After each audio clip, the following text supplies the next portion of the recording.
دسویں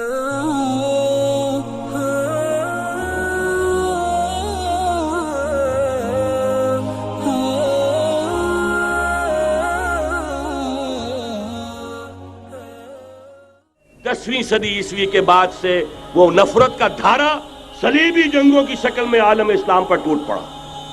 اور اس کے بعد حال ہی میں جو فتح انہوں نے حاصل کی، نوٹ کر لیجئے کہ جہاں تک پروٹیسٹنٹ مذہب کا تعلق ہے وہ تو پہلے سے ان کی جیب میں تھا۔ یہ ویسٹ کا لفظ آپ نے پڑھا ہوگا اور اخبارات میں آتا رہا خلیج کی جنگ کے دوران۔ ویسٹ ایک تو کہتے ہیں یہ بھیڑ جو کاٹ جاتی ہے، منہ سوج جاتا ہے، ایک یہ ویسٹ مخفف ہے،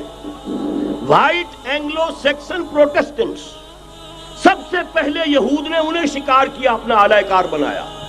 یہی وجہ ہے، آپ کو معلوم ہے 1917 میں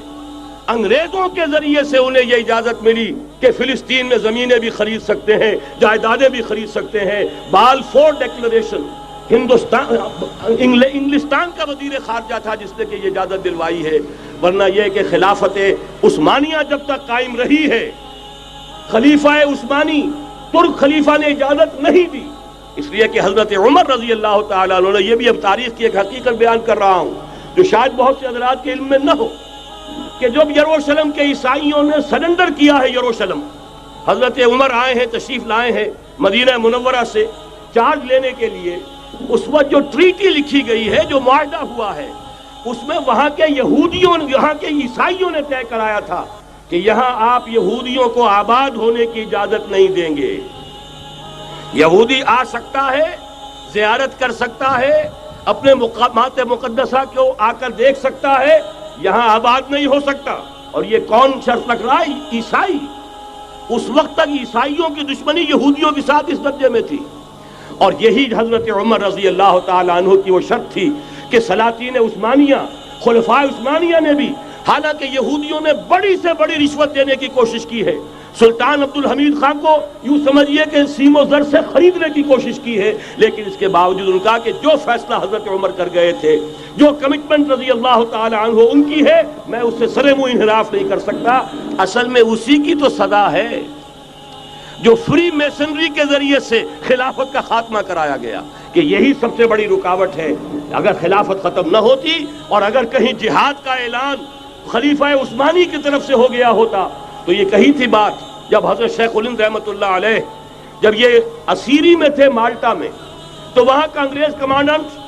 اس نے چونکہ وہ کچھ مرید ہو گیا تھا یا کم سے کم عقیدت مند ہو گیا تھا، ایک روز حضرت شیخ الہند نے ان سے سوال کیا، اس شخص سے، کہ آپ لوگ ہماری خلافت کے پیچھے کیوں پڑے ہوئے؟ یہ تو بیمار، تم خود کہتے ہو، یورپ کا مرد بیمار ترکی، آپ کو کیا ڈر ہے اس سے؟ آپ کیوں اس بیچاری خلافت کے در پہ ہیں؟ اس شخص نے جواب دیا تھا، مولانا اتنے بھول پن کے ساتھ بات نہ کیجئے، ہم بھی جانتے ہیں، آپ بھی جانتے ہیں، اگر کہیں خلافت عثمانیہ کی طرف سے جہاد کا اعلان ہو گیا